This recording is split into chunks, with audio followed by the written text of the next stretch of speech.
அவர் ஒரு நாள் வீட்டு திண்ணையில உட்காந்துருந்தாராம்.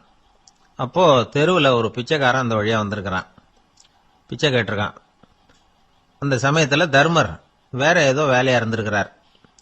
அதனால பிச்சைக்காரனை பார்த்து நாளைக்கு வா அப்படின்னு சொல்லிவிட்டார். அவனும் சரின்னு சொல்லிட்டு போயிட்டான். பீமன் இதை பார்த்துக்கிட்டு இருந்தான். உடனே அவன் என்ன செஞ்சான் தெரியுமா? ஒரு முரசை எடுத்துக்கிட்டு கிராமத்தை நோக்கி ஓடனான். முரசை அடிச்சுக்கிட்டு ஏதோ சொல்ல ஆரம்பிச்சுட்டான். தர்மருக்கும் இது தெரிய வந்தது. அவருக்கு ஒன்றும் புரியல. என்னாச்சு உனக்குன்னு கேட்டார். பீமன் சொன்னான், நான் கிராம மக்களுக்கு ஒரு செய்தியை தெரிவிக்க போறேன் அப்படின்னா. என்ன செய்தின்னார். எங்க அண்ணன் காலத்தை வென்றுட்டார் அப்படிங்கிற செய்தியை சொல்ல போறேன்னா. நான் காலத்தை ஜெயிச்சுட்டேனா, எதனால் அப்படி சொல்ற அப்படின்னு கேட்டார். நீங்க பிச்சைக்காரனை நாளைக்கு வர சொன்னீங்களே, அதனாலதான் அப்படின்னா. அதனால என்னன்னார். நீங்க அவனை நாளைக்கு வான்னு சொன்னீங்க, நீங்க நிச்சயமா நாளைக்கு இருப்பீங்களா? அந்த பிச்சைக்காரனும் நாளைக்கு உயிரோட இருப்பானா? நாளைக்கு நீங்க இருந்தாலும் பிச்சை போடக்கூடிய மனோபாவம் உங்களுக்கு இருக்குமா? பிச்சை நிச்சயம் போடுவீங்களா? நாளைக்கு வரைக்கும் அவன் பிச்சைக்காரனாவே இருப்பாங்கிறது என்ன நிச்சயம்? நாளைக்கு உங்க சந்திப்பு நிச்சயம் நடக்குமா? அதனாலதான் நீங்க காலத்தை ஜெயிச்சுட்டீங்க அப்படின்னு சொல்லி அவ்வளவு நிச்சயமா நான் முடிவு பண்ணிவிட்டேன். அப்படி நீங்க நினைச்சதுனாலதான் அவனை நாளைக்கு வர சொல்லியிருக்கிறீங்க. இது எவ்வளவு பெரிய விஷயம். இதை மற்றவங்களுக்கு சொல்லாம இருக்கலாமா? நேரம் ஆயிட்டுது, நான் உடனே ஊருக்குள்ள போய் இதை சொல்லணும், தாமதிக்க முடியாது. ஏன்னா இந்த நேரம் கடந்துட்டுதுன்னா அடுத்த நாழிகை எனக்கு கிடைக்கும்ங்கிறது நிச்சயம் இல்லை அப்படின்னு பீமன் சொல்லி முடிச்சுட்டு புறப்படுறதுக்கு தயாரானான். தர்மர் அவசரமா குறுக்கிட்டார். தம்பி, கொஞ்சம் பொறு, நான் தவறு பண்ணிட்டேன். பரிபூர்ண சுதந்திரம் பெற்ற மனிதன் தான் அப்படி பேச முடியும், அப்படி வாக்குறுதி தர முடியும். அந்த பிச்சைக்காரனை இப்பவே கூப்பிடு, ஏதாவது உடனே கொடுத்து அனுப்பி வச்சு விடுறேன். நாளைக்கு என்ன நடக்கும்ங்கிறது யாருக்கு தெரியும் அப்படின்னார். இந்த கதையிலிருந்து நாம உணர்ந்து கொள்ள வேண்டிய உண்மை என்ன தெரியுமா? நிகழ்காலம் ஒண்ணுதான் நம்ம கையில் இருக்கிறது. அதை தவற விடாமல் சரியா பயன்படுத்திக்கணும். கடந்த காலம்ங்கிறது திரும்பி வர போறதில்ல. எதிர்காலம்ங்கிறது இப்ப நம்ம கிட்ட கிடையாது. அதனால நிகழ்காலத்தை தான் நாம பயன்படுத்திக்க முடியும். ஒரு ஊர்ல ஒரு சோதிடர் இருந்தார். அவர் எதிர்காலத்தை பத்தி அதிகமா சொல்லிட்டு இருப்பார். அவருடைய சோதிடத்தை எப்படியாவது பொய்யாக்கி போடணும் அப்படின்னு சொல்லி 2 இளைஞர்கள் தீர்மானம் பண்ணிட்டாங்க. அதுக்காக ஒரு திட்டம் போட்டாங்க. அது குளிர்காலம். ஒரு இளைஞன் பெரிய கோட்டு ஒன்ன சட்டைக்கு மேல போட்டுக்கிட்டான். அந்த மேல் கோட்டுக்குள்ள ஒரு புறாவை மறைச்சு வச்சுக்கிட்டான். 2 பேரும் அந்த சோதிடர் வீட்டுக்கு போறாங்க. அவரை பார்த்தாங்க. இத பாருங்க, இந்த கோட்டுக்குள்ள ஒரு புறாவை மறைச்சு வச்சிருக்கிறோம். அந்த புறா இப்ப உயிரோட இருக்கா, இறந்து போச்சா, இதை நீங்க சொல்லணும். சரியா சொல்லிவிட்டா உங்க ஜோசியத்தை நம்புறோம் அப்படின்னாங்க. இவங்க மனசுக்குள்ள என்ன திட்டம்னா, புறா உயிரோட இருக்குன்னு அவர் சொல்லிவிட்டாருன்னா அப்படியே கையால் அமைக்க அதை கொண்டுவிட வேண்டியது. புறா உயிரோட இல்லைன்னு சொல்லிவிட்டாருன்னா அப்படியே உயிரோட எடுத்து காட்டிவிட வேண்டியது. இதுதான் அந்த இளைஞர்களோட திட்டம். அவர் என்ன பதில் சொன்னாலும் அவர் சொல்றது பொய்ன்னு நிரூபணம் பண்ணிவிடலாம்ல. இதுதான் அவங்க நம்பிக்கை. இந்த சோதிடர் எல்லா வகையிலையும் தப்பிக்க முடியாதுன்னு அவங்க நம்பினாங்க. ஆனா அந்த சோதிடர் சொன்ன பதில் இவங்களை திகைக்க வச்சுட்டுது. அவர் என்ன சொன்னார் தெரியுமா? உங்க கோட்டுக்குள்ள இருக்கிற புறா உயிரோட இருக்கா, செத்து போச்சா அப்படின்னு தானே கேக்குறீங்க. அது உங்க கையில இருக்கு. அது சாகவும் இல்லை, உயிரோடவும் இல்லை. அந்த பறவையின் வாழ்வும் சாவும் உங்க கையில தான் இருக்குன்னார். இவங்க தோல்வியை ஒத்துக்கிட்டாங்க. இந்த கதையை நமக்கு ஒரு உண்மையை உணர்த்துது. இன்றைய இளைஞர்கள் எதிர்காலம்ங்கிற பறவையை தங்களுக்குள்ள வச்சிருக்கிறாங்க. அந்த பறவையின் வாழ்வும் தாழ்வும் அவங்க கையில தான் இருக்கு. நமது வாழ்க்கைங்கிறது நமது கையில. நாம நல்லா இருக்கிறதும் இல்லாம போறதும் நாம தான் காரணம். ஒரு மருத்துவமனை படுக்கையில கிடந்த நோயாளி சொன்னார், டாக்டர், என்னோட வாழ்வும் சாவும் உங்க கையில தான் இருக்கு. ஏன்னா இப்ப எனக்கு ஆபரேஷன் பண்ண போறது நீங்க அப்படின்னாரு. பயப்படாதீங்க, எல்லாம் நாங்க பாத்துக்கிறோம்னாரு டாக்டர். அதுக்குள்ள டாக்டர், நான் இது வரைக்கும் ஆஸ்பத்திரி பக்கமே வைத்தியத்துக்குன்னு வந்ததில்லை, இதுதான் எனக்கு முதல் ஆபரேஷன், அதுதான் பயமா இருக்குன்னார் நோயாளி. டாக்டர் சொன்னார், எனக்கும் இதுதான் முதல் ஆபரேஷன், அதுக்காக நான் என்ன பயப்படுறேன்னா பாருங்க, தைரியமா இருங்கன்னார். அதனால நம்ம வாழ்க்கையை நாம தான் தீர்மானிக்கணும். அப்படி அதை தீர்மானிக்கிற பக்குவம் நமக்கு வந்துட்டதுன்னா வாழ்க்கையில வெற்றி நிச்சயம். ஒரு ஊர்ல ஒரு புகழ்பெற்ற பத்திரிகையாளர் இருந்தார். அவரு ஒரு நாள் திடீர்னு இறந்து போயிட்டார். அதுக்கப்புறம் நேரா சொர்க்கத்துக்கு போனார். சொர்க்கத்தின் வாசல்ல நின்றுகிட்டு இருந்த ஒருத்தர் அவரை தடுத்தார். இத பாரு, ஏற்கனவே இங்க 12 பத்திரிகையாளர்கள் இருக்கிறாங்க, அவங்களுக்கே இங்க வேலை இல்லை, அதுக்கு என்ன காரணம்னா, சொர்க்கத்துல திடுக்கிடும் செய்திகள்லாம் ஒன்றும் கிடையாது. அப்படி என்ன இருக்க போகுது இங்க எல்லாம் அது ஒழுங்கா நடந்துகிட்டு இருக்கும். எல்லாம் ஒழுங்கா நடந்தா பத்திரிகைகளுக்கு சுவாரஸ்யமான கொலை கொள்ளை தீ வைப்பு இது மாதிரி எதுவும் இங்க இல்ல. ஏற்கனவே இங்க இருக்கிறவங்க எல்லாரும் மரத்தடியில் உட்காந்துக்கிட்டு தியானம் பண்ணிட்டு இருக்கிறாங்க. அந்த ஒரே செய்தி தான் தினமும் இங்க வந்துகிட்டு இருக்குது. அதை படிக்கிறதுக்கே இங்க ஆள் கிடையாது. அதனால நான் என்ன சொல்றேன்னா, நீ பேசாம நரகத்துக்கே போயிடு. அங்க எவ்வளவோ நிகழ்ச்சிகள் நடந்துகிட்டு இருக்கு. அங்கதான் அதிகமான பத்திரிகையாளர்கள் தேவைப்படுறாங்க. அங்க உனக்கு நிறைய வேலை இருக்கும். அதை செய்யறதில்ல, நீயும் மகிழ்ச்சியா இருக்கலாம் அப்படின்னு சொன்னாராம். அங்க அந்த சொர்க்கத்தின் வாசல்ல நின்றுகிட்டு இருந்தவர். இந்த பத்திரிகையாளர் அங்கேயே நின்று கொஞ்சம் யோசனை பண்ணார். இவருக்கு சொர்க்கத்திலே இருக்கணும்னு தான் ஆசை. அதனால மெதுவா அவர்கிட்ட பேசினாராம். ஐயா, என்ன ஒரு 24 மணி நேரம் இங்க உள்ள இருக்கிறதுக்கு அனுமதி கொடுங்க. இங்க இருக்கிற பல பத்திரிகையாளர்களை எனக்கு தெரியும். அவங்கள சில பேரை சமாதானப்படுத்தி மெதுவா பேசி நரகத்துக்கு அனுப்பி வச்சுடுறேன். நான் இங்க இருந்துக்கிறேன். உங்க கணக்குப்படி 12 பேருக்கு மேல இங்க தாண்டாது. அப்படி பாத்துக்கிறேன் அப்படின்னாராம். அவரும் யோசனை பண்ணி பார்த்துட்டு, சரி அப்படியே உனக்கு அனுமதி கொடுக்குறேன். ஆனா ஒரு விஷயம், 24 மணி நேரம் தான் அனுமதி, அதுக்குள்ள எல்லாம் நடக்கணும் அப்படின்னு இருக்கார். சரின்னு சொல்லிவிட்டு இந்த பத்திரிகையாளர் உள்ள போனார். யோசனை பண்ணார். திட்டம் போட்டு ஒரு பொருளையை கிளப்பி விட்டார். சக பத்திரிகையாளர்கள் எல்லாம் கூப்பிட்டு சொன்னாராம், இத பாருங்க, நரகத்துல ஒரு பெரிய தினசரி பேப்பரை கொண்டுகிட்டு வர்றதுக்காக திட்டம் போட்டுக்கிட்டு இருக்காங்க. அதுக்கு பல அதிகாரிகள் தேவைப்படுறாங்க. நிறைய சம்பளம் கிடைக்கும். யார் யாரெல்லாம் நரகத்துக்கு போக ஆசைப்படுறாங்களோ அவங்க எல்லாம் போகலாம் அப்படின்னு ஒரு பொருளையை கிளப்பி விட்டார். 24 மணி நேரம் கழிச்சு வாசல் பக்கம் போனார். அங்க இருந்தவர்கிட்ட எத்தனை பேர் வெளியேறினாங்கன்னு விசாரிச்சாராம். அப்போ அவரு இவரை, நீ வெளியே போகக்கூடாது, முதல்ல உள்ளதான் இருக்கணும் அப்படின்னு தடுத்தாராம். அப்புறம் சொன்னாராம், நீ சொன்ன செய்தியை கேட்டதும் இங்க இருந்த எல்லா பத்திரிகையாளர்களுமே நரகத்துக்கு போயிட்டாங்கப்பா, உள்ள யாருமே இல்ல, அதனால நீ உள்ளே இருக்கலாம் அப்படின்னாராம். இதை கேட்டதும் இந்த பத்திரிகையாளரே குழம்பி போயிட்டார். ஒருவேளை உண்மையிலேயே நரகத்துல புதுசா பத்திரிகை ஏதாவது ஆரம்பிக்க போறாங்களோ அப்படின்னு அவரே நினைக்க ஆரம்பிச்சிட்டாராம். அப்புறம் சொன்னாராம், ஐயா என்ன விட்டுருங்க, நான் நரகத்துக்கே போயிடுறேன், அங்க ஏதோ விசேஷம் இருக்கணும் அப்படின்னாராம். இல்லைன்னா இத்தனை பேரும் ஒட்டுமொத்தமா அங்க போறதுக்கு சான்ஸே இல்ல, என்ன தடுக்காதீங்கன்னு கெஞ்ச ஆரம்பிச்சுட்டாராம்.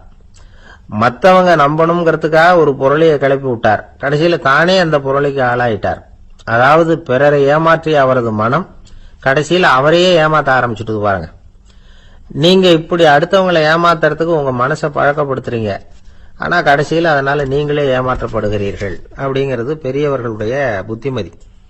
அதனால உங்க மனசுகிட்ட ரொம்ப எச்சரிக்கையா இருங்கோ அப்படிங்கிறாங்க. நம்ம ஆளுங்க அங்க போய் என்ன சொல்லுவாங்கன்னா, இந்த பாரு அங்க போவாத இங்க போவாதன்னு பயமுறுத்துறது உண்டு. சில பேர் அங்க பேய் இருக்குது, பிசாசு இருக்கு அப்படின்னு பொருளைய கிளப்பி விடுறது உண்டு. இருட்டு நேரம் காட்டு வழியா ஒருத்தன் போயிட்டு இருக்கிறான். அங்க பேய் பிசாசு நடமாட்டம் இருக்கிறதாக வதந்தி. இவன் பயந்துகிட்டே வேகமா போறான். காடு முடிஞ்சு மெயின் ரோட்டுக்கு வந்து சேர்ந்தான்.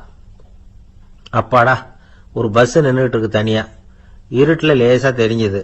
ஓடி போய் ஏறி உள்ள உட்காந்துக்கிட்டான். பயந்துகிட்டே போனவன் அப்புறம் தான் தெரியுது உள்ள யாருமே இல்ல, டிரைவரும் இல்ல, கண்டக்டரும் இல்ல, வேற யாரும் இல்ல. இவனுக்கு பேய் பயம் அதிகமா போட்டுது. ஏன்னா நடு ராத்திரி. இந்த நேரம் பார்த்து அந்த பஸ் தானே நகர ஆரம்பிச்சுதான். இவனுக்கு இன்னும் பயம் அதிகமா போட்டுது. ஏன்னா டிரைவர் சீட்டு காலியா இருக்கு, பஸ் நகருது. இவன் உடம்பு பூரா நடுங்க ஆரம்பிச்சுட்டுது. வீல்னு கத்தலாமான்னு பார்த்தான். அந்த நேரம் பார்த்து அவன் தோல்ல ஒரு கை விழுந்துதான். திடுக்கிட்டு திரும்பி பார்த்திருக்கிறான். அங்க டிரைவர் நிக்கிறார். அவரு சொன்னாராம், ஏன்பா ஏற்கனவே பஸ் பிரேக் டவுன், நாங்கெல்லாம் பின்னாடி இறங்கி நின்று தள்ளிட்டு இருக்கிறோம், நீ மட்டும் ஜாலியா ஏறி உக்காந்துக்கிட்டியா, இறங்கி வந்து தள்ளப்பா அப்படின்னாராம். அள்ள அள்ள குறையாதது அக்ஷய பாத்திரம், அது நமக்கு தெரியும், கேள்விப்பட்டிருக்கிறோம். ஆனா போட போட நிரம்பாத ஒரு பாத்திரம் உண்டு. அது என்ன தெரியுமா? நம்மள பல பேர்கிட்ட அந்த பாத்திரம் உண்டு. அதுதான் பேராசை அப்படிங்கிற பாத்திரம். அதை நிறைவு செய்யவே முடியாது. பேராசையை பத்தி சுஃபி இலக்கியத்துல ஒரு பிரபலமான கதை உண்டாம். அதை ஒரு பெரியவர் எடுத்து சொல்லியிருக்கிறார். ஒரு மன்னர் நகர்வலம் போயிட்டு இருக்கார். ஒரு பிச்சைக்காரன் மன்னர் எதிரில் வரான். பிச்சை போடுங்கிறான். என்னுடைய அமைதியை கெடுக்காதே போங்கிறார் மன்னர். அவன் சிரிக்கிறான். அரசே, உங்களுடைய அமைதி கெடக்கூடிய நிலையில் இருந்தா அதுக்கு பேர் அமைதியே கிடையாது அப்படின்னு நானா. எதிரில் நிக்கிறது வெறும் பிச்சைக்காரன் இல்ல, யோகி அப்படிங்கறத மன்னர் புரிஞ்சுக்கிட்டார். துறவியே, உங்களுக்கு என்ன வேணும்னாலும் கேளுங்க, கொடுக்கறேன்னாராம். அந்த துறவி மறுபடியும் சிரிக்கிறார். அரசே, உங்களால முடியாததையெல்லாம் கொடுக்க முடியும்னு சத்தியம் செய்யாதீங்க அப்படின்னார். மன்னருக்கு கோபம் வந்துட்டுது. என்ன இவர் இப்படி சொல்றாரு அப்படின்னு நினைச்சார். நகர்வலத்தை பாதியிலேயே நிறுத்தினார். வாங்க அரண்மனைக்குன்னார். துறவியை அழைச்சிக்கிட்டு அரண்மனைக்கு வந்துட்டார். துறவி தன்கிட்ட இருந்த பிச்சை பாத்திரத்தை நீட்டினார். இது நிறைய எனக்கு பொற்காசுகள் வேணும் அப்படின்னாராம். அவ்வளவுதானா, இது ஒரு பெரிய காரியமா அப்படின்னு கையை தட்டினாராம் மன்னர். ஒரு பெரிய தாம்பாளம் நிறைய பொற்காசுகள் வந்து சேர்ந்தது. அதை அள்ளி போட்டார். போட போட அந்த பிச்சை பாத்திரம் நிரம்பவே இல்லை. பொற்காசுகள் போட போட அவ்வளவையும் உள்ள வாங்கிக்கிட்டே இருக்குது. அரசாங்க கஜானாவே காலி ஆயிட்டுது. மூட்டை மூட்டையா பொற்காசுகளை கொட்டி பார்த்துட்டாங்க. அது முழுங்கிக்கிட்டே இருக்குது. கடைசி வரைக்கும் அந்த பிச்சை பாத்திரம் வந்து நிரம்பவே இல்லை. அரசர்கிட்ட இருந்த கர்வம் போயிட்டுது. அப்படியே பொத்துன்னு துறவி காலில் விழுந்தார். அப்போ அந்த துறவி சொன்னாராம், மன்னா, இந்த பிச்சை பாத்திரத்தை உங்களால மட்டும் இல்ல, வேற யாராலையும் நிரப்ப முடியாது. அதுக்கு என்ன காரணம்னா, இது வந்து சாதாரண பிச்சை பாத்திரம் இல்ல, பேராசைகளோட வாழ்ந்து செத்து போன ஒரு மனிதனின் மண்டை ஓடுது அப்படின்னாராம். பாருங்க, இதுதான் அந்த சுஃபி இலக்கிய கதை. செத்த பிறகும் நிறைவு இல்லைன்னா அது எப்பேற்பட்ட பேராசையா இருக்கும்னு யோசிச்சு பார்த்துங்க. நம்மால் ஒருத்தர் கல்யாணம் பண்ணிக்க பொண்ணு பார்த்துக்கிட்டு இருந்தார். அழகு, அறிவு, படிப்பு எதுவும் தேவையில்லை, பணம் மட்டும் இருந்தா போதும் அப்படின்னு பார்க்கறவங்க கிட்ட எல்லாம் சொல்லி வச்சார். ரொம்ப நாளைக்கு அப்புறம் ஒரு பணக்காரர் கிடைச்சார். அவர் சொன்னார், இத பாருங்க, எனக்கு 20 வயசுல ஒரு மகள், அவளை நீங்க கல்யாணம் பண்ணிக்கிட்டா 2 லட்சம் பணம் கொடுப்பேன். 25 வயசுல ஒரு பொண்ணு, அவளை கல்யாணம் பண்ணிக்கிட்டா 2.5 லட்சம் தருவேன். 30 வயசுல ஒரு பொண்ணு இருக்கா, அவளை கல்யாணம் பண்ணிக்கிட்டா 3 லட்சம் தருவேன். என்ன சொல்ற அப்படின்னாராம். இவன் கொஞ்ச நேரம் யோசிச்சு பார்த்திருக்கான். அதுக்கப்புறம் மெதுவா அவரை நிமிர்ந்து பார்த்து, ஏன் சார், உங்ககிட்ட 50 வயசுல ஏதாவது பொண்ணு இருக்கா அப்படின்னு கேட்டானா. ஒரு ஆளை அடையாளம் கண்டுபிடிக்கணும்னா அதுக்கு சுலபமான வழி என்ன? முகத்தை பார்த்து கண்டுபிடிக்கிறது தான். ஆனா மனுஷன் தப்பு பண்ண ஆரம்பிக்கும் பொழுது அவனை கண்டுபிடிக்கிறதுக்கு வேற வழிகளை தான் கையாள வேண்டியிருக்கு. கைரேகை அதுக்கு ரொம்ப உபயோகப்படுது. கைரேகைகள் வந்து ஒருத்தருக்கு இருக்கிறது மாதிரி இன்னொருத்தருக்கு இருக்கிறது இல்லை. பல் வரிசையும் அப்படிதான். ஏமாத்துறவங்க அதிகமா போனா இருக்கிறவங்க எச்சரிக்கையா இருக்க வேண்டியிருக்குது. பயோமெட்ரிக்ஸ் அப்படிங்கிறது ஒரு பெரிய தொழில்நுட்பம். இதை உபயோகப்படுத்தி சில பாதுகாப்பு உத்திகளை எல்லாம் உருவாக்கி இருக்கிறாங்க அமெரிக்காவில். வீட்டுக்கு சொந்தக்காரர் குரல் கொடுத்தா கதவு திறக்கும், அல்லது அவர் கை வச்சா கதவு திறக்கும். மற்றவங்க யாரு என்ன பண்ணாலும் கதவு திறக்காது. இது ஒரு முறை. அவரோட குரல் அல்லது கைரேகை ஒரு எலக்ட்ரானிக் சாதனத்துல ஏற்கனவே பதிவு பண்ணப்பட்டிருக்கும். இவர் குரல் கொடுக்கறப்போ அல்லது கையை வைக்கிறப்போ அதை ஒப்பிட்டு பார்த்து சரியா இருந்தா கதவு திறக்கிறது மாதிரி ஒரு ஏற்பாடு. இதே மாதிரி ஒருத்தரோட விழித்திரையில உள்ள இரத்த குழாய் அமைப்பு பாருங்க, அது கூட ஒருத்தருக்கு இருக்கிறது மாதிரி இன்னொருத்தருக்கு இருக்கிறது இல்லை. அதனால அதை வச்சு அடையாளம் கண்டுபிடிக்கக்கூடிய சாதனங்களும் இப்ப பழக்கத்துக்கு வந்தாச்சு. கைரேகையை ஒப்பிடுற சாதனத்தை விட விழித்திரை இரத்த குழாய் அமைப்பை அடையாளம் காணுற சாதனம் இருக்கு பாருங்க, இது ரொம்ப நுட்பமானது. இது வந்து நம்ப தகுந்தது. ஒரு ஆளை வந்து அடையாளம் கண்டுபிடிக்கிறதுக்கு இது எடுத்துக்கிற நேரம் வந்து 1 வினாடி தான். ஒரு கருவி இருக்கும், அதுல உள்ள ஒரு சிறு துளையில கண்ணை வச்சு பார்க்கணும். உடனே இந்த சாதனம் குறைந்த சக்தி உள்ள இந்த அக சிவப்பு ஒளியை பாய்ச்சி அவரது விழித்திரையின் இரத்த குழாயை ஆராய்ச்சி பண்ணி ஏற்கனவே அதோட நினைவு பெட்டகத்துல பதிவு பண்ணி வச்சிருக்கிறோமே அந்த அமைப்புகளோட இதை ஒப்பிட்டு பார்த்து சரியான ஆள் தானா இல்லையா அப்படின்னு அடையாளம் காட்டிவிடும். குரலை வச்சு அடையாளம் கண்டுபிடிக்கிறதும் இந்த பயோமெட்ரிக்ஸ் முறைகள்ல ஒண்ணு. ஒரு நபரோட குரல்ல டிஜிட்டல் குறியீடுகளை மாத்தி பதிவு பண்ணிட்டு மீண்டும் அதே குரலை வந்து இனம் காணக்கூடிய சாதனங்கள் ஏற்கனவே அமெரிக்காவில எல்லாம் விற்பனைக்கு வந்தாச்சு. ஒரு ஆளுக்கு ஜலதோஷம் பிடிச்சிருந்தா கூட அந்த சாதனம் சரியாவே கண்டுபிடிச்சிருமா. குரலை மாத்தி பேசுறவங்க கூட இந்த கருவியை ஏமாத்த முடியாது. இத ஆஸ்பத்திரிகள், வங்கிகள்ல உள்ள இரும்பு பெட்டக காப்பறைகள் இங்க எல்லாம் உபயோகப்படுத்தலாம். குழந்தைகள் உள்ள இடங்களுக்கு ரொம்ப உபயோகப்படும். கதவு பூட்டிக்கிட்டுதுன்னு வச்சுக்கோங்க, கதவை திறக்கிறதுக்கு சாவி உபயோகப்படுத்த தெரியாத குழந்தைகள் குரல் எழுப்பிய கதவை திறந்துட முடியும். எதிர்காலத்தில் இந்த பயோமெட்ரிக்ஸ் முறை இன்னும் பல ஆச்சரியங்களை ஏற்படுத்தும் அப்படின்னு எதிர்பார்க்கறாங்க. ஸ்டியரிங்க வந்து தொட்டதுமே காரு ஸ்டார்ட் ஆயிடும், சாவி வேண்டியதில்லை. காரு சொந்தக்காரர் தொட்டாதான் ஸ்டார்ட் ஆகும். வேற யாராவது தொட்டா ஸ்டார்ட் ஆகாது. ஒரு மனுஷனோட நடை, அவர் டைப் ரைட்டரை தொடுகிற விதம், இதையெல்லாம் வச்சு கூட ஆளை அடையாளம் காணக்கூடிய தொழில்நுட்பம் வரலாம். என்னதான் தொழில்நுட்பம் வளரட்டும், குடும்பத்துக்குள்ள நடக்கிற திருட்டுகளை கண்டுபிடிக்கிறது ரொம்ப கஷ்டம். ஒரு வீட்டுல பெட்டியில இருந்த பணம் காணாம போச்சு. வீட்டுக்காரரோ அல்லது பையனோ தான் எடுத்திருக்கணும். பெட்டியை திறந்து பார்த்தா அந்த வீட்டுக்காரம்மா, இதுல இருந்து பணத்தை எடுத்தது நிச்சயமா என் வீட்டுக்காரர் தான் அப்படின்னு சொல்ல முடியல அவங்களால. யோசிச்சாங்க. என்னம்மா இப்படி யோசிக்கிறீங்களேன்னு கேட்டிருக்காங்க. நிச்சயமா இந்த பணத்தை எடுத்தது என் வீட்டுக்காரர் இல்லை அப்படின்னு உறுதியா சொல்லிவிட்டாங்க அந்த அம்மா. இது கேட்டவங்களுக்கு ரொம்ப ஆச்சரியமா இருந்தது. அந்த வீட்டுக்காரருக்கு அது ரொம்ப பெருமையா இருந்தது. அது எப்படி அவ்வளவு கரெக்டா சொல்றீங்க அப்படின்னு கேட்டிருக்கிறாங்க. அப்போ அந்த அம்மா சொல்லிச்சான், பெட்டியில இன்னும் கொஞ்சம் பணம் மிச்சம் இருக்குது, இவர் எடுத்திருந்தாருன்னா அப்படி மிச்சம் வச்சிருக்க மாட்டார், அதனாலதான் அப்படி சொன்னேன் அப்படின்னாங்க. ஒரு ஊர்ல ஒரு மன்னன் இருந்தான், கொடுங்கோல் மன்னன். நிறைய தொந்தரவு பண்ணிட்டு இருந்தான். அவன் ஒரு தடவை என்ன பண்ணான் தெரியுமா? ஒரு தப்பும் பண்ணாத ஒரு இளைஞனை பிடிச்சி ஜெயில அடைச்சுட்டான். அந்த பையனோட சொந்தக்காரங்கள்லாம் ராஜா கிட்ட போனாங்க. அவன் ஒரு தவறும் பண்ணல, அவனை விடுதலை பண்ணுங்க அப்படின்னு கெஞ்சி கேட்டுக்கிட்டாங்க. மன்னன் யோசனை பண்ணான். அந்த இளைஞனை கூப்பிட்டுக்கிட்டு வர சொன்னான். அவனை கொண்டாந்து ராஜா முன்னாடி நிறுத்தினாங்க. இதை பாருப்பா, உன்னை நான் விடுதலை பண்ணுவேன், ஆனா ஒரு கண்டிஷன். அந்த நிபந்தனையை நீ நிறைவேற்றினா உனக்கு விடுதலை அப்படின்னா மன்னன். சரின்னு ஒத்துக்கிட்டான் பையன். மன்னன் கண்டிஷன் என்னங்கறத சொன்னான். உங்ககிட்ட ஒரு செம்மறி ஆட்டை கொடுக்க போறேன், 1 மாசத்துக்கு அதுக்கு தேவையான தீனியையும் கொடுக்க போறேன். 1 மாசம் கழிச்சு அந்த ஆட்டை எடை போட்டு பார்ப்பேன். அந்த ஆட்டின் எடை கொஞ்சம் கூட கூடி இருக்கக்கூடாது. எடை கூடி இருந்தா உனக்கு விடுதலை கிடையாது. என்ன சொல்ற அப்படின்னா. பையனுக்கு ஒன்னும் புரியல, பயமா போயிட்டுது. குழம்பிக்கிட்டே நின்றுகிட்டு இருக்கிறான். சரி, ஒரு நாள் டைம் தரேன், நல்லா யோசனை பண்ணி பார்த்துட்டு நாளைக்கு உன் முடிவை சொல்லு அப்படின்னா மன்னன். பையன் கவலையோட வெளியில வந்தான். அங்க ஒரு பெரியவர் நின்றுகிட்டு இருந்தார். அவர்கிட்ட விஷயத்த சொன்னான். அந்த பெரியவர் இந்த பையனுக்கு காதோட காதா ஒரு வழியை சொல்லி கொடுத்தார். அதை கேட்டதும் பையன் மறுபடியும் மன்னன் முன்னாடி நின்னா, உங்க நிபந்தனையை ஏத்துக்கிறேன்னு சொன்னான். மன்னன் ஒரு ஆட்டுக்குட்டியையும் அதுக்கு 1 மாசத்துக்கு தேவைப்படுற தீவனத்தையும் கொடுக்கும்படியா உத்தரவு போட்டான். கொடுத்தாங்க, ஓடிட்டு போயிட்டான். 1 மாசம் தினமும் தவறாம அந்த தீவனத்தை ஆட்டுக்குட்டிக்கு போட்டுக்கிட்டு இருக்கிறான். 1 மாசம் கழிச்சு அந்த ஆட்டை அரண்மனைக்கு ஓட்டிட்டு போனான். மன்னன் அதை எடை போட்டு பாக்குறான், எடை கூடவே இல்லை, அப்படியே தான் இருக்குது. உடனே போட்ட நிபந்தனைப்படி அந்த இளைஞனை விடுதலை பண்ணிவிட்டான். சரி, ஆட்டுக்கு எடை கூடாம இருக்கிறதுக்கு அந்த பெரியவர் சொல்லி கொடுத்த யோசனை என்ன அப்படின்னா, அது வேற ஒண்ணும் இல்ல. அந்த ஆட்டுக்கு எதிரில் அது கண்ணுல படுற மாதிரி ஒரு ஓநாயை கட்டி போட சொன்னார். அவ்வளவுதான். ஆட்டுக்கு ஓநாய்ங்கிறது பிறவி பகை. ஓநாயை பார்த்தா ஆடு நடுங்க ஆரம்பிச்சிரும், அவ்வளவு பயம்.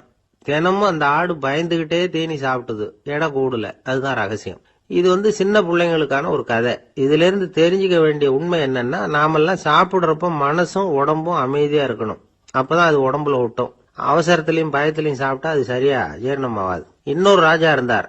அவரும் ஒரு இளைஞனை ஜெயில அடைச்சு விட்டார். விடுதலை பண்ணணும்னா ஒரு கண்டிஷன்னாரு. என்னன்னு கேட்டான். ஒரு ஆட்டுக்குட்டியை அவன் முன்னாடி கொண்டாந்து நிறுத்துவேன், நீ அதுகிட்ட ஒரு கேள்வி கேட்கணும், அதுக்கு சரியான பதிலை சொல்லணும். அப்படி செஞ்சுட்டா உனக்கு விடுதலைன்னார். இளைஞன் யோசனை பண்ணி பார்த்தான். சரின்னு ஒத்துக்கிட்டான். அது பிரகாரமே ஆட்டுக்குட்டிய பதில் சொல்ல வச்சுட்டான். என்ன நடந்தது தெரியுமா? ஆட்டுக்குட்டியை கொண்டாந்து நிறுத்தினாங்க. இவன் மெதுவா அதுகிட்ட போனான். அது காது கிட்ட போய் ஏப்ரலுக்கு அடுத்த மாசம் என்ன மாசம்னு கேட்டான். அது உடனே மேன்னு கத்திச்சு. இவன் விடுதலை ஆயிட்டு. ஒருத்தர் ரொம்ப அவசரமா வந்தார். சார், மனுஷன் நிம்மதியா இருக்கிறதுக்கு என்ன வழின்னு கேட்டார். சீக்கிரமா ஒரு கல்யாணத்தை பண்ணீங்க, எல்லாம் சரியா போடும் அப்படின்னோம். அவரு ஒரு மாதிரியா பார்த்தார். ஏற்கனவே எனக்கு கல்யாணம் ஆயிட்டுது சார், அதனாலதானே நிம்மதியா இருக்கிறதுக்கு வழி கேட்கறேன் அப்படின்னார். சரி, இவர் ஒரு மாதிரியான கேஸ் அப்படின்னு நினைச்சுக்கிட்டு நம்ம கிட்ட இருந்த ஒரு சின்ன புத்தகத்தை அவர்கிட்ட தூக்கி கொடுத்தோம். இதை படிச்சு பாருங்கன்னு. கல்யாணத்துக்கு பிறகும் சந்தோஷமா இருக்கிறதுக்கு என்ன வழி அப்படிங்கிற கேள்விக்கு அந்த புத்தகத்துல விளக்கம் இருந்தது. கணவன் மனைவிக்குள்ள சிக்கல் வராம இருக்கிறதுக்கு அதுல சில வழிகளை சொல்லி கொடுத்துருக்காங்க. அதெல்லாம் என்னென்ன அப்படிங்கறத இப்ப பாக்கலாமா? குடும்பம்னு இருந்தா கோபம் வரதான் செய்யும். அது வந்துட்டு போட்டும் பரவாயில்ல. ஆனா அந்த கோபம் ஒரே நேரத்துல 2 பேருக்கும் வந்துடாம பாத்துக்கணும். ஒரு சமயத்துல யாராவது ஒருத்தர் தான் கோபப்படணும், அடுத்தவங்க அமைதியா இருக்கணும். அதுக்கப்புறம் இவர் அமைதியான உடனே அவங்க ஆரம்பிச்சுக்கலாம். கோபமா ஏதாவது சொன்னா உடனே கோபமா பதில் சொல்லக்கூடாது. கொஞ்சம் பொறுத்து கோபம் தீர்ந்த உடனே அந்த பதில சொல்லலாம். அப்போ பதில் கோபமா இருந்தா கூட அது அவ்வளவு பெருசா தெரியாது. அற்ப விஷயத்துக்கெல்லாம் காய்ச்சி மூச்சுன்னு கத்திட்டு இருக்க கூடாது. உங்க 2 பேருக்குள்ள ஒரு தர்க்கம் ஆரம்பமாயிட்டுதுன்னு வச்சுக்கோங்க, கடுமையா 2 பேரும் விவாதம் பண்றீங்க. உங்கள ஒருத்தர் இதுல ஜெயிக்கணும்னா அது நீங்களா இருக்க வேணாம், அடுத்தவங்க ஜெயிக்கிறதுக்கு நீங்க துணையா இருங்களேன். அப்படின்னா நீங்க கொஞ்சம் விட்டு கொடுக்கணும், அவ்வளவுதான். ஏதாவது குத்தம் சொல்லணுமா, செஞ்ச தப்ப சுட்டி காட்டணுமா, விமர்சனம் பண்ணணுமா, பண்ணுங்க, வேணான்னு சொல்லல. ஆனா சொன்னதை அப்படி சொல்றத கொஞ்சம் அன்பா இதமா சொல்லுங்க. எப்போ நடந்த தவறுகளை எல்லாம் இப்போ போய் மறுபடியும் ஞாபகப்படுத்திட்டு இருக்க வேண்டாம். நான் அப்பவே சொன்னேன் இந்த புடவை வேணாம்னு, நீங்க தான் கேட்கல, இப்போ பாருங்க கிழிஞ்சு போச்சு இப்படின்னு கத்துனாங்க ஒரு அம்மா. எப்போ சொன்னீங்கன்னு கேட்டா ஒரு 10 வருஷத்துக்கு முன்னாடி தீபாவளி சமயத்துல அப்படிங்கிறாங்க. அது என்ன இன்னும் அப்படியே புதுசாகவா இருக்கும்? உங்களுக்கு அவர் தான் பெருசு, அவருக்கு நீங்க தான் பெருசு. அதை விட இந்த உலகத்துல வேற எதுவும் முக்கியம் இல்லைன்னு நினைக்கணும். நீ தான் என்னுடைய உலகம்னு எத்தனை தடவை சொல்லியிருப்பீங்க? அதெல்லாம் வெறும் வசனமா போயிடக்கூடாது. ஏதாவது ஒரு பிரச்சனையை பத்தி கடுமையா விவாதம் பண்ணிட்டு இருக்கீங்க, அதை அப்படியே பாதியில விட்டுட்டு படுக்கைக்கு போயிடக்கூடாது. சொச்சத்தை நாளைக்கு பேசிக்கலாம்னு. அப்படி போனா தூக்கம் வராது. பிரச்சனையை ஒரு முடிவு பண்ணிக்கிட்டு அதுக்கப்புறமா தூங்க போகணும். ஒரு நாள்ல ஒரு தடவையாவது உங்க ஜோடியை பாராட்டி நல்ல விதமா கனிவா ஒரு வார்த்தை சொல்லணும் அப்படின்னு தீர்மானம் பண்ணீங்க. ஏதாவது தப்பு பண்ணிவிட்டீங்கன்னா பரவாயில்ல, அதை ஒத்துக்கிறதுக்கும் மன்னிப்பு கேட்கறதுக்கும் தயாரா இருக்கணும். அது ஒன்றும் கேவலம் கிடையாது. வீட்டுக்குள்ள தானே கேட்க போறீங்க, வெளியில யாருக்கு தெரிய போதும்? எப்படியோ உங்களுக்குள்ள ஒரு சமரசம் ஆனா சரிதான். ஒரு தகராறுன்னு எடுத்துக்கிட்டா குறைஞ்சபட்சம் அதுக்கு 2 பேர் தேவை. தனியாவே உட்காந்துக்கிட்டு நான் இப்ப தகராறு பண்ணிட்டு இருக்கிறேன் அப்படின்னு யாரும் சொல்ல முடியாது. 2 பேர் தகராறு பண்றாங்கன்னா பொதுவா அந்த 2 பேர்ல யாரு அதிகமா பேசுறாங்களோ அவங்க பேர்ல தான் தப்பு இருக்கும். அதை மனசுல வச்சுக்கணும். இதெல்லாம் தான் அந்த புத்தகத்துல போட்டிருக்கிற வழிமுறைகள். இவ்வளவும் சரியா வரலன்னா அப்புறமா சொல்லுங்க, வேற புத்தகம் ஏதாவது இருக்கான்னு தேடுவோம். ஒரு கணவன் தன்னுடைய மனைவியை அழைச்சிட்டு ஒரு மனோதத்துவ டாக்டர் கிட்ட வந்தாராம். டாக்டர், எங்களுக்கு கல்யாணம் ஆகி 30 வருஷ காலமா நாங்க ஒரு விஷயத்துல கூட ஒத்து போனதில்லை அப்படின்னு ஆரம்பிச்சார். உடனே அந்த அம்மா குறுக்கிட்டு, அது 30 வருஷம் இல்ல 32 வருஷம் அப்படின்னாங்களாம். ஒரு ஊர்ல ஒரு பெரியவர் இருந்தார். அவர் ஒரு குரு. அவர் தொடர்ந்து தியான கூட்டங்கள் நடத்துவார். அந்த கூட்டத்துல கலந்துக்கிறதுக்காக பல ஊர்கள்ல இருந்து சீடர்கள் நிறைய பேர் வருவாங்க போவாங்க. ஒரு நாள் அங்க கூட்டம் நடந்துகிட்டு இருக்குது. அந்த சமயத்துல சீடர்கள்ல ஒருத்தன் என்னத்தையே திருடி விட்டான். மற்ற சீடர்கள் அதை கவனிச்சுட்டாங்க. இவன் ஆப்பிட்டுக்கிட்டான். கூட்டம் முடிஞ்ச பிற்பாடு இவன் திருடின விஷயத்த அந்த பெரியவர்கிட்ட போய் சொன்னாங்களாம். அவர் கவனத்துக்கு கொண்டுகிட்டு போனாங்க. ஆனா அவர் இத காதலியே போட்டுக்கல, கண்டுக்கவே இல்லை. போய் சொன்ன சீடர்களுக்கெல்லாம் ஏமாத்தமா போயிட்டுது. என்ன இது, இவ்வளவு தூரம் நாம கண்டுபிடிச்சு போய் சொல்றோம், அவரு கண்டுக்கவே மாட்டேங்கிறாரே அப்படின்னு ஒரு மாதிரி ஆயிட்டாங்க. இருந்தாலும் அதை பத்தி ஒண்ணுமே சொல்லிக்கல, பேசாம இருந்துட்டாங்க. கொஞ்ச நாள் ஆச்சு. அதே ஆளு மறுபடியும் ஒரு திருட்டுல மாட்டிக்கிட்டான். சீடர்கள் மறுபடியும் அந்த குரு கிட்ட விஷயத்த சொன்னாங்க. அவர் அப்பவும் வழக்கம் போல சும்மாவே இருந்துட்டார். இவர் இப்படி இருக்கிறத பார்த்ததும் அந்த சீடர்களுக்கு கோபம் வந்துட்டுது. உடனே அந்த சீடர்கள்லாம் ஒண்ணு கூடி பேசினாங்களாம். எல்லாருமா சேர்ந்து ஒரு விண்ணப்பம் தயார் பண்ணாங்க. அதை குருநாதர்கிட்ட கொண்டுட்டு போய் கொடுத்தாங்க. அந்த விண்ணப்பத்துல இவங்க என்ன எழுதியிருக்கிறாங்க தெரியுமா? குருநாதர் அவர்களே, உடனே திருடனவன் மீது சட்ட நடவடிக்கை எடுக்கணும். நீங்க அப்படி அவனை இங்க சேர்க்கப்படாது. நீங்க சேர்த்தீங்கன்னா நாங்க இங்க இருக்கிறத பத்தி யோசிக்க ஆரம்பிச்சிருவோம். அவனை இந்த மடத்தை விட்டே துரத்தி பண்ணணும். நீங்க அவனை வெளியில அனுப்புங்க, இல்லைன்னா நாங்க அத்தனை பேரும் வெளியில போயிடுறோம். இப்படிதான் அந்த விண்ணப்பத்துல எழுதியிருக்கிறாங்க. குரு அந்த விண்ணப்பத்தை வாங்கி படிச்சு பார்த்தார். அதுக்கப்புறம் அதை எழுதின அத்தனை பேரையும் கூப்பிட்டாரு. எல்லாரும் இப்படி வாங்கன்னாரு. வந்தாங்க. இப்படி என் எதிரில் உட்காருங்கன்னார். உட்கார்ந்தாங்க. அப்புறம் சொன்னார், இதை பாருப்பா, நீங்க எல்லாரும் புத்திசாலிகள். உங்களுக்கு எது நல்லது எது கெட்டதுங்கிறது நல்லா தெரியும். நீங்க மேற்கொண்டு ஏதாவது படிக்கணும்னு நினைச்சா வேற எங்க வேணும்னாலும் போகலாம், அதுக்கு நான் தடை சொல்ல மாட்டேன்.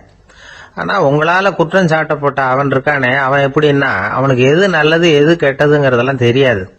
அதனாலதான் திருடுறான். நீங்க சொல்றது மாதிரி அவனை அடிச்சு துரத்தி விடுறோம்னு வச்சுங்க, அவனுக்கு எப்படி நல்லது கெட்டது தெரியும்? அவனுக்கு அதை யாரு சொல்லி கொடுக்கறது? அதனால இங்கேயே இருக்கட்டும், அதுதான் சரி.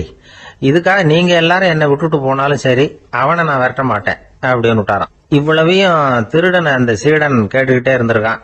அவன் கண்கள்ல கண்ணீர். அப்படியே எழுந்திரிச்சு வந்தான். குரு காலில் விழுந்தான். அவன் கண்ணீர்ல அவனது தீமை கழுவப்பட்டது அப்படிம்பாங்க. அதாவது சீடர்களுக்கு அந்த குருவோட பெருமை அப்பதான் புரிஞ்சுதான். ஒரு நல்ல ஆசிரியர் இருக்காருன்னு வச்சுங்க, நல்லா படிக்கிற பையனுக்கு தான் பாடம் சொல்லி கொடுப்பேன்னா அது என்ன பெரிய விஷயமா? மோசமா படிக்கிறவனையும் மாத்தி காட்டுறேங்கிறது தான் பெருமை. இந்த காலத்து குரு ஒருத்தர் ஒரு ஆசிரமம் வச்சு நடத்திட்டு வந்தார். நிறைய பேர் தினம் வருவாங்க போவாங்க. ஒரு நாள் ஒருத்தன் வந்தான். அந்த குரு முன்னாடி போய் நின்னான். ஐயா, என்ன உங்க சீடனா ஏத்துக்கணும்னா. அந்த குரு நிமிர்ந்து பார்த்தார். உன்னுடைய நோக்கம் என்னன்னு கேட்டார். ஐயா, உங்ககிட்ட கொஞ்ச நாள் இருந்தேன்னா நல்ல பழக்க வழக்கங்களை கத்துக்கலாம், அதுக்கப்புறம் வெளியில போய் ஒரு நல்ல தொழில் தொடங்கி வாழ்க்கையில முன்னுக்கு வரணுங்கிறது தான் என்னோட நோக்கம் அப்படின்னா. நீ சொல்றது சரி, ஆனா உன்னால இங்க நல்ல பழக்க வழக்கங்களை கத்துக்க முடியலன்னு வச்சுக்கோ, அப்ப என்ன பண்ணுவே அப்படின்னு கேட்டார் அவர். அப்படி ஆச்சுன்னா என்ன, உங்களை மாதிரியே ஒரு ஆசிரமம் ஆரம்பிச்சு அதுக்கு குருவா இருந்துட்டு போறேன் அப்படின்னா. ஒரு ஊர்ல ஒரு மன்னர் இருந்தார். அவரு பக்கத்து தேசத்து மேல படையெடுக்கணும்னு நினைச்சுக்கிட்டு இருந்தார். அதையும் தன்னுடைய நாட்டோட சேர்த்துக்கணுங்கிற ஆசை. எப்போ படையெடுக்கலாம்னு யோசிச்சுக்கிட்டு இருந்தார். இப்படி யோசிச்சுக்கிட்டு இருந்த சமயத்துல ஒரு பெரியவர் அவரை தேடிட்டு வந்தார். அவர் அடிக்கடி வருவார், அவர்கிட்ட பேசிக்கிட்டு இருப்பார். இப்போ அப்படித்தான் வந்தார். என்ன மன்னா யோசனைன்னாரு. இவர் தன்னுடைய யோசனையை சொன்னார். இந்த சமயத்துல மன்னருக்கு தாகம் எடுத்தது, தண்ணி குடிக்கணும் போல இருந்தது. உடனே அங்க இருந்த ஒரு அரண்மனை பணியாளரை கூப்பிட்டார். போய் கொஞ்சம் தண்ணி கொண்டு வாப்பா அப்படின்னார். அந்த பணியாளர் போனார். ஒரு கோலையில தண்ணி கொண்டு வந்தார். ராஜா கிட்ட நீட்டினார். ராஜா அதை வாங்கி குடிக்கிறதுக்காக வாயிட்ட கொண்டுட்டு போனார். அந்த நேரம் பார்த்து மன்னா கொஞ்சம் பொறுங்கன்னார் இந்த பெரியவர். ஆவலோட குடிக்க போன மன்னர் அப்படியே நிறுத்திக்கிட்டு பெரியவரை பார்த்தார். இப்ப அந்த பெரியவர் சொன்னார், மன்னா, இப்ப உங்களை விட வலிமை உள்ள ஒரு சக்தி உங்களுக்கு தண்ணி கொடுக்க மறுத்துடுதுன்னு வைங்க, உங்களை குடிக்க விடாம தடுத்துடுது அப்படின்னா, இப்ப இந்த ஒரு கோவள தண்ணீரை என்ன விலை கொடுத்து வாங்குவீங்க அப்படின்னு கேட்டார். இப்போ எனக்கு இருக்கிற தாகத்துக்கு என்னுடைய அரசாங்கத்துல பாதியையாவது கொடுத்து இந்த தண்ணியை வாங்கறதுக்கு தயங்க மாட்டேன்னார் அவர். சரி, இப்ப அந்த தண்ணியை குடிங்கன்னார் பெரியவர். மன்னர் ஆவலோட அந்த தண்ணியை குடிச்சு முடிச்சார். அதுக்கப்புறம் கொஞ்ச நேரம் தன்னுடைய படையெடுப்பு பத்தி சொல்லிட்டு இருந்தார். கொஞ்ச நேரம் கழிச்சு மறுபடியும் இந்த பெரியவர் கேட்டார், மன்னா, இப்போ நீங்க ஒரு கோவள தண்ணீரை குடிச்சு முடிச்சுட்டீங்க. இப்ப அந்த தண்ணீர் உங்க உடம்ப விட்டு வெளியில வரக்கூடிய பாதை அடப்பட்டு போச்சு அப்படின்னு வச்சுங்க, அதை வெளியேற்றுவதற்காக நீங்க எவ்வளவு செலவழிப்பீங்க அப்படின்னு கேட்டார். மன்னர் யோசனை பண்ணார். அப்படி ஒரு நிலைமை ஏற்பட்டு போச்சுன்னா என்னுடைய அரசாங்கம் பூராவையும் அதுக்கு ஈடா தர்றதுக்கு கூட தயங்க மாட்டேன்னார். இப்ப அந்த பெரியவர் சொன்னார், எந்த அரசாங்கத்தின் மதிப்பு ஒரு கோவள தண்ணீர் அளவுக்கு கூட இல்லையோ அந்த அரசாங்கத்தை அடையணுங்கிற பேராசையில மனிதர்கள் தங்களுடைய சகோதரர்கள் கூடவே சண்டை போட்டுக்கிறாங்களே, அதுல ஏதாவது அர்த்தம் இருக்குதா அப்படின்னாராம். மன்னருக்கு இப்பதான் அர்த்தம் புரிஞ்சுதான். மனசுல தெளிவு உண்டாச்சு. தன் மனசுக்குள்ள உண்டான வெறிய விரட்டி அடிச்சு விட்டார். அதுக்கப்புறம் நிம்மதியா ஆட்சி புரிஞ்சார். இப்படி ஒரு கதை. உயிருக்கு என்ன விலை கொஞ்சம் யோசனை பண்ணி பாருங்க. ஆனா அது இப்ப எவ்வளவு மலிவா போயிட்டுது, அதையும் யோசனை பண்ணி பாருங்களேன். ஆசை பேராசையா மாறுது, அப்புறம் அது வெறியா ஆகுது, அதுக்கப்புறம் பைத்தியம் முடியுது. இந்த காலத்து மனிதர்களுக்கு 2 விதமான பைத்தியம் பிடிச்சிருக்கிறதாக ஒரு பெரியவர் சொல்றார். ஒன்னு பணம், இன்னொன்னு அதிகாரம். இதெல்லாம் எவ்வளவு காலத்துக்கு நீடிக்கும்? ஒரு சர்வாதிகார நாட்டுல 3 பேர் ஜெயில இருட்டு அறையில பேசிட்டு இருக்கிறாங்க. நீ எப்படி இந்த ஜெயிலுக்கு வந்த அப்படின்னு ஒருத்தர் கேட்டாராம். இந்த நாட்டு ராஜாவை ஆதரிச்சு நான் பிரச்சாரம் பண்ணினேன், அதனால கூட்டத்துல தகராறு வந்துட்டுது, கலவரமா போச்சு, அதுக்கு நான் தான் காரணம்னு அரெஸ்ட் பண்ணி இங்க கொண்டாந்து போட்டாங்க அப்படின்னாராம் அவரு. சரி, நீ எப்படி இங்க வந்த அப்படின்னு இன்னொருத்தரை பார்த்து கேட்டிருக்கார். நான் இந்த நாட்டு ராஜாவை எதிர்த்து பிரச்சாரம் பண்ணேன், அதனால கலவரம், அரெஸ்ட் பண்ணி கொண்டாந்து போட்டாங்கன்னார். சரிப்பா, நீ எப்படி அங்க வந்த அப்படின்னு 3வது ஆளை பார்த்து இவங்க கேட்டாங்களாம். இதுக்கு அந்த ஆள் மெதுவா வெளிச்சத்துக்கு நான் தான் இந்த நாட்டு ராஜா அப்படின்னா. ஒரு நண்பர் ஆனந்தமா சிகரெட் பிடிச்சுக்கிட்டு இருந்தார். இந்த பழக்கத்தை விட்டுடுங்களேன் அப்படின்னு சொல்லி பார்த்தோம். விட்டுடலாம்னு தான் பாக்குறேன், ஆனா முடியலையேன்னார். மனசு வச்சா எல்லாம் முடியும் அப்படின்னும். அவர் கொஞ்ச நேரம் யோசனை பண்ணார். அப்புறம் சொன்னார், சரி சார், இதுதான் நான் பிடிக்கிற கடைசி சிகரெட் அப்படின்னு சொல்லி ரொம்ப அழுத்தமா புகையை உள்ளுக்கு இழுத்தார். அதுக்கப்புறம் அந்த துண்டு சிகரெட்டை வீசி எறிஞ்சுட்டார். ஒருத்தர் இது மாதிரி தீர்மானம் பண்ணி தன்னுடைய கடைசி சிகரெட்டை தூக்கி எறிஞ்சுட்டாருன்னா அது ஒரு பெரிய விஷயம்தான். அதுக்கு பிறகு அவர் உடம்புல படிப்படியா என்னென்ன மாற்றங்கள் நடக்கும் அப்படிங்கறத பத்தி ஒரு விவர பட்டியலே வெளியிட்டு இருக்கிறாங்க. அது என்ன விவரம் தெரியுமா? ஒருத்தர் புகைப்பிடிக்கிற பழக்கத்தை நிறுத்துறாருன்னு வச்சுங்க, அப்படி அவர் நிறுத்தின 20 நிமிடங்களுக்குள்ள உயர் ரத்த அழுத்தம், உடல் வெப்பம், நாடி துடிப்பு இதெல்லாம் சரியான நிலைமைக்கு வந்துடுதான். 8 மணி நேரத்துக்குள்ள இந்த ஸ்மோக்கர்ஸ் பிரீத் அப்படிங்கிற தன்மை மறைஞ்சிருதான். ரத்தத்துல உள்ள கார்பன் மோனாக்சைடு அளவு குறையுதான், ஆக்சிஜன் அளவு கூடுதான், சரியான அளவுக்கு வந்துருதான். ஒருத்தர் கடைசி சிகரெட்டை தூக்கி எறிஞ்சுட்டாருன்னா 24 மணி நேரத்துக்குள்ள மாரடைப்பு ஏற்படுறதுக்கான வாய்ப்பு குறைஞ்சுடுதான். 48 மணி நேரத்துக்குள்ள உணர்வு நரம்புகளின் முனைப்பகுதிகள் மறுபடியும் ஒண்ணு சேர்ந்துருதான். அதனால நாக்கு சுவை உணர்வு, மூக்கின் முகரும் சக்தி இதெல்லாம் மேம்படுதான், நல்ல நிலைமைக்கு வந்துருதான். சிகரெட்டை நிறுத்தின 3 நாளுக்குள்ள மூச்சு விடுறது சுலபமாயிடுதான். இப்படி அவங்க பட்டியல் நிறைய சொல்றாங்க. 2 அல்லது 3 மாசத்துக்குள்ள என்ன ஆகும் தெரியுமா, ரத்த ஓட்டம் மேம்படுது, நடக்கிறது சுலபமாயிடுது. நுரையீரல் கொள்ளளவு 30% அதிகரிக்குது. 1-9 மாசத்துக்குள்ள சுவாச குறைபாடுகள் நீங்குது. நுரையீரல்ல இருக்கக்கூடிய இந்த அசுத்தம் வடிகட்டும் திசுக்கள் சரியா வேலை செய்ய ஆரம்பிச்சிருது. 1 வருஷத்துக்குள்ள இந்த இதய அழுத்த நோய்க்கான வாய்ப்பு பாதியா குறைஞ்சிருது. இந்த சிகரெட்டை நிறுத்தின 5 வருஷத்துக்குள்ள ஒரு நாளைக்கு 1 பாக்கெட் சிகரெட் பிடிக்கிறவர்கள்ல நுரையீரல் புற்றுநோயினால சாகிறவர்கள் எண்ணிக்கை பாதியா குறைஞ்சிருது. புற்றுநோய் செல்கள் சீரமைக்கப்படுது. ஆக ஒருத்தர் புகைக்கிறத விட்டுணும்னு தீர்மானம் பண்ணி தன் கையில இருக்கிற சிகரெட்டை இதுதான் கடைசின்னு சொல்லி தூக்கி எறிஞ்சுட்டா அதுக்கப்புறம் படிப்படியா இவ்வளவு நன்மைகளும் மாற்றங்களும் ஏற்படுறதாக இந்த அமெரிக்கன் கேன்சர் சொசைட்டி தெரிவிச்சிருக்குது. அதனால புகைப்பழக்கம் உள்ளவங்க இதெல்லாம் கொஞ்சம் யோசிச்சு பார்த்து அந்த பழக்கத்தை விட்டு விடுறது ரொம்ப நல்லது.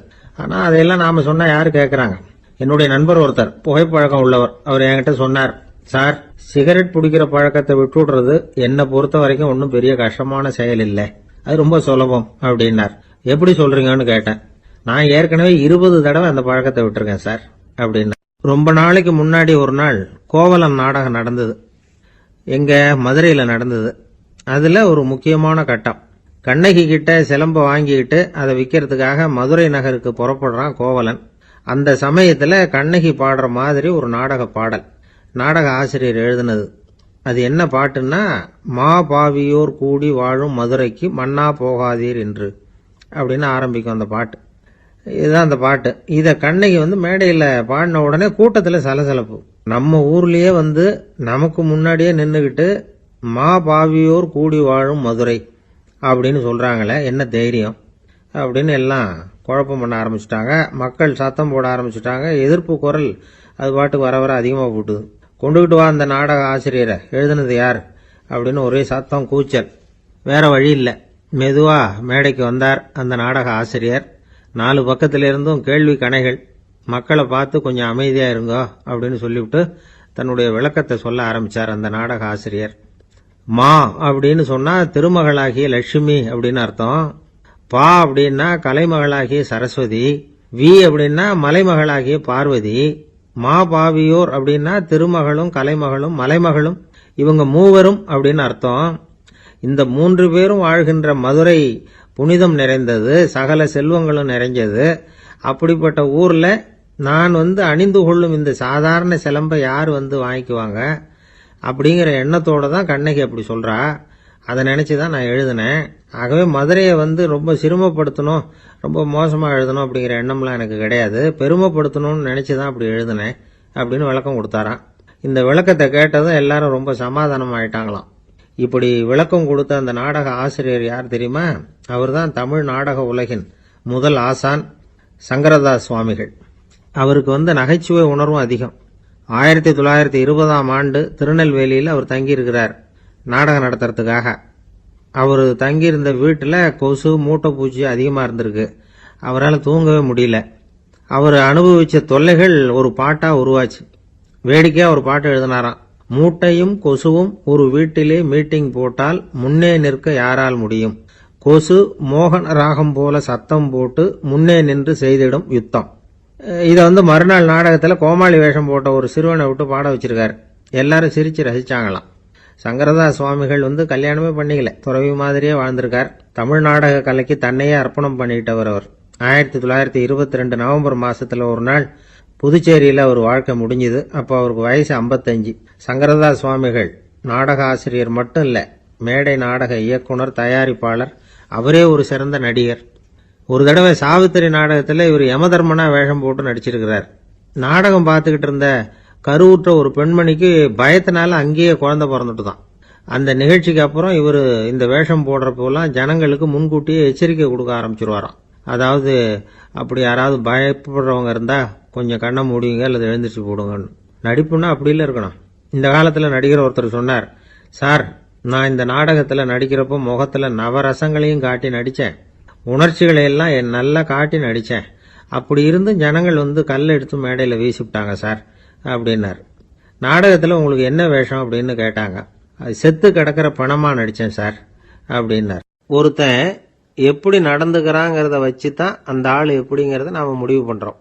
ஆளுமைன்னு சொல்றோம்ல, அதுக்கு சூழ்நிலைகளை ஆளுகின்ற தன்மை அப்படின்னு விளக்கம் கொடுக்கிறார் ஒரு உளவியல் நிபுணர். சரி, ஒரு மனிதனுடைய ஆளுமையை உருவாக்குகிற விஷயங்கள் என்னென்ன? பிறப்பு, வளர்க்கப்பட்ட விதம், படிப்பு, நண்பர்கள், சமுதாயம், இப்படி நிறைய உண்டு. ஆளுமையின் அடிப்படையில் சில மனநோய்கள் உண்டாகுது. அதெல்லாம் என்னென்னங்கிறத தெரிஞ்சு வச்சுக்கிட்டோம்னா நம்ம கூட இருக்கிறவங்களை அடையாளம் கண்டுபிடிக்கிறதுக்கு அது ரொம்ப உபயோகமா இருக்கும். ஃப்ரெனாய்டு ஆளுமை அப்படின்னு ஒன்று. இந்த கோளாறு உள்ளவங்க எப்படி இருப்பாங்க தெரியுமா? அதிக உணர்ச்சி, சந்தேகம், பொறாமை இதெல்லாம் அதிகமாக இருக்கும். வளைஞ்சு கொடுக்க மாட்டாங்க. அடுத்தவங்களோட இணக்கமான உறவு இருக்காது. அவங்க செய்கிற தப்புக்கெல்லாம் அடுத்தவங்களை குறை சொல்லிட்டு இருப்பாங்க. இது ஒரு ரகம். அடுத்தது ஸ்கிசாய்டு ஆளுமை அப்படின்னு சொல்றாங்க. இந்த கோளாறு உள்ளவங்க அடுத்தவங்களோட பழக கூச்சப்படுவாங்க. சின்ன வயசுலேயே இது ஆரம்பமாயிடுது. பகல் கனவுலேயே சஞ்சரிப்பாங்க. அவங்களுடைய விரோதம், கோபம் இதை கூட வெளியில காட்டிக்க முடியாம இருப்பாங்க. இவங்களுக்கு அகமுகம், பிரச்சனைகள்ல ஒதுங்கி எதுலையும் ஈடுபாடு இல்லாதவங்களா இருப்பாங்க. இப்படி ஒரு ரகம். அடுத்தது சைக்ளோதமிக் ஆளுமை அப்படின்னு சொல்றாங்க. அது என்னன்னா உணர்ச்சிகள்ல ஏற்றத்தாழ்வு அதிகமா இருக்குமா. சில சமயம் பார்த்தா மகிழ்ச்சியா இருப்பாங்க, சில சமயம் சோகமா உட்கார்ந்துருப்பாங்க. அவங்க மனநிலைக்கு தகுந்த மாதிரி சமூக நிகழ்ச்சிகள்ல பங்கெடுத்துக்குவாங்க. இன்னொரு வகை என்னன்னா எண்ண பீடிகை ஆளுமை அப்படின்னு பேர் வச்சிருக்கிறாங்க. அதுக்கு இவங்களுக்கெல்லாம் கரெக்டா இருக்கணும். எல்லாம் சட்டத்திட்டம் எதுலயும் ஒரு ஒழுங்குமுறை, இப்படி எதிர்பார்க்கிற மனோபாவம். இவங்க எதிர்பார்ப்புக்கும் வரன்முறைக்கும் மற்றவங்க கட்டுப்படணும்னு நினைப்பாங்க. இந்த நிலைமை நீடிச்சா என்ன ஆகும் தெரியுமா? அலைக்கழிக்கிற எண்ணங்கள் திரும்ப திரும்ப ஒரே செயலை செய்ய தூண்டுற மன தளர்ச்சிக்கு ஆளாயிடுறாங்க. அடுத்தது ஹிஸ்டீரியா ஆளுமை. சின்ன விஷயத்தையெல்லாம் பெருசுபடுத்தி நாடகமாக்குற நடிகர்கள் இவங்க. உணர்ச்சி அதிகம் உள்ளவங்க. இவங்க மன எழுச்சியில பக்குவமின்மை, குழந்தைத்தனம், முதிர்ச்சியின்மை எல்லாம் இருக்கும். தன்னலம் மிக்க குணம். பிறர் தன்னை மட்டுமே கவனிக்கணும்னு நினைச்சு செயல்படுறது, இதெல்லாம் இவங்க அடையாளம். அடுத்த ரகம் எப்படின்னா வளர்ச்சியற்ற ஆளுமைன்னு சொல்றாங்க. அடுத்தவங்களோட இணங்கி போக முடியாதவங்க, அறிவு, மன எழுச்சி, சமூக உறவு இதுல எல்லாம் போதுமான வளர்ச்சியையும் நிறைவையும் பெற முடியாதவங்க. இவங்களால வாழ்க்கையில முன்னேற முடியாது. பிச்சைக்காரங்க, குற்றவாளிகள், இவங்க கிட்ட எல்லாம் இது மாதிரியான ஆளுமை அதிகமா இருக்குமா. அடுத்தது என்னன்னா சோர்வுடைய ஆளுமை. எதுலயும் உற்சாகம் இல்லாம சோர்ந்து போயிருப்பாங்க. அதுக்கெல்லாம் நமக்கு வலிமை இல்லப்பா அப்படின்னு சொல்லிட்டு இருப்பாங்க. சின்ன விஷயங்களுக்கெல்லாம் அதிர்ச்சி அடையிறது, வாழ்வின் சுவையை அனுபவிக்க முடியாதவங்க. இன்னொரு ரகம் இது கொதித்தெழும் ஆளுமைங்கிறாங்க. எதுக்கு எடுத்தாலும் ஆத்திரம், குரோதம், வன் செயல் இதுல எல்லாம் ஈடுபாடு, இப்படி உள்ளவங்க. நத்தை வகை ஆளுமை அப்படின்னு ஒண்ணு. அடுத்தவங்க மேல விரோதம் இருக்கும், அடிக்கணுங்கிற எண்ணம் இருக்கும். ஆனா அதை அப்படியே வெளியில காட்டாம அதே சமயம் அமைதியான முறையில வெறுப்பை வெளிக்காட்டுற ரகம். இவங்கெல்லாம் பேசாம கம்முன்னு இருந்துகிட்டே நினைச்சதை நிறைவேற்றிக்கிறவாங்க. முன்ஜாக்கிரதை ஆளுமை அப்படின்னு ஒரு ரகமா. பாதுகாப்பின்மை, சந்தேகம், முழுமையின்மை, அறவேக்காட்டுத்தனம் இந்த மனப்போக்கு அதிகமா இருக்கிறதுனால அகம்பாவம், புடிவாதம், எச்சரிக்கை எல்லாம் அளவுக்கு மீறி இருக்கும். இதுவரைக்கும் நாம பேசிக்கிட்டு இருந்த ஆளுமை பண்புகள் அளவுக்கு அதிகமா போயிட்டுதுன்னா ஆளுமை கோளாறுகள் ஏற்படும். அதன் அடிப்படையில் மனவியாதிகள் வருமா. அதனால இணக்கமான, எல்லாரும் விரும்புகிற இயல்பான ஆளுமையை பெறுவதற்கு நாம முயற்சி செய்யணும் அப்படிங்கிறது மனோதத்துவ நிபுணர்களுடைய ஆலோசனை. ஒருத்தர் ஒரு மனோதத்துவ டாக்டரை தேடிட்டு வந்தாராம். டாக்டர், எனக்கு மனசுல ஏதோ வியாதி, ஆளுமை கோளாறு, அதாவது எனக்கு சீக்கிரமா செத்து போனா தேவையில்லைன்னு தோணுது அப்படின்னாராம். உடனே அந்த டாக்டர், சரி அப்படின்னா இங்கே இருங்க, நான் வைத்தியம் பாக்குறேன் அப்படின்னு. என்னை விட யோகியம் இந்த உலகத்துல வேற யாரும் இல்ல சார் அப்படின்னார் ஒருத்தர். அவரை விட அயோக்கியன் வேற யாரும் இருக்க முடியாதுங்கிற முடிவுக்கு கேட்டவங்க வந்துட்டாங்களாம். மனுஷனுக்கு இருக்கிற ஒரு மிகப்பெரிய குறையே தன்கிட்ட இருக்கிற குறை அவனுக்கு தெரியாம போறதுதான். ஆனா அடுத்தவங்க கிட்ட இருக்கிற குறை இவனுக்கு தெளிவா தெரிஞ்சிடும். ஒரு ஒட்டகம் ஒரு கொக்கை பார்த்து ஒரு கேள்வி கேட்டுதான். என்ன கேள்வி தெரியுமா? உன் கழுத்து ஏன் இப்படி வளைஞ்சு போயிருக்குது அப்படின்னு கேட்டிருக்கு. இதுக்கு உடம்பே வளைச்சல். இது போய் கொக்கை கிண்டல் பண்ணுது. இன்னைக்கு மனித சுபாவமும் கிட்டத்தட்ட இப்படித்தான் இருக்குது. இந்த உலகத்துல குறையில்லாத மனிதர்கள் யாரும் கிடையாது. நாம உள்பட அப்படிங்கிறத முதல்ல நாம நல்லா புரிஞ்சுக்கணும். ஒரு ஊர்ல ஒரு விற்பனை நிலையம் இருந்தது. செல்ல பிராணிகளை விற்பனை செய்யற நிலையம் அது. நாய், கிளி, பூனை இப்படி நிறைய வச்சு விற்பனை பண்ணிட்டு இருக்கிறாங்க. நாய்க்குட்டி விற்பனை செய்யற பகுதியில் ஒரு சிறுவன் நின்றுகிட்டு இருந்தான். விற்பனை செய்யற ஆளுகிட்ட விலை கேட்டுக்கிட்டு இருந்தான். அதோ இருக்குதே அந்த நாய்க்குட்டி என்ன விலை அப்படின்னு கேட்டானா. 1000 ரூபா அப்படின்னாரான். சரி அது வேணாம், இது என்ன விலைன்னு இருக்கான். 500 ரூபா அப்படின்னாரான். இந்த சின்ன பையன் கையில் வச்சிருந்தது வெறும் 50 ரூபா தான். அதனால இதை விட குறைச்சலா கிடைக்குமான்னு பார்த்துருக்கான். அந்த கடையில் ஒரு மூலையில் சரியா கவனிக்கப்படாம ஒரு நாய்க்குட்டி படுத்து கிடந்தது. பாவமா கத்திக்கிட்டு இருந்தது. அதை பார்த்ததுமே இவனுக்கு அது ரொம்ப பிடிச்சி போச்சு. உடனே அந்த கடைக்காரரை பார்த்து, அதுவும் அந்த மூலையில படுத்து கிடக்குதே அந்த நாய்க்குட்டி என்ன விலை அப்படின்னு கேட்டிருக்கான்.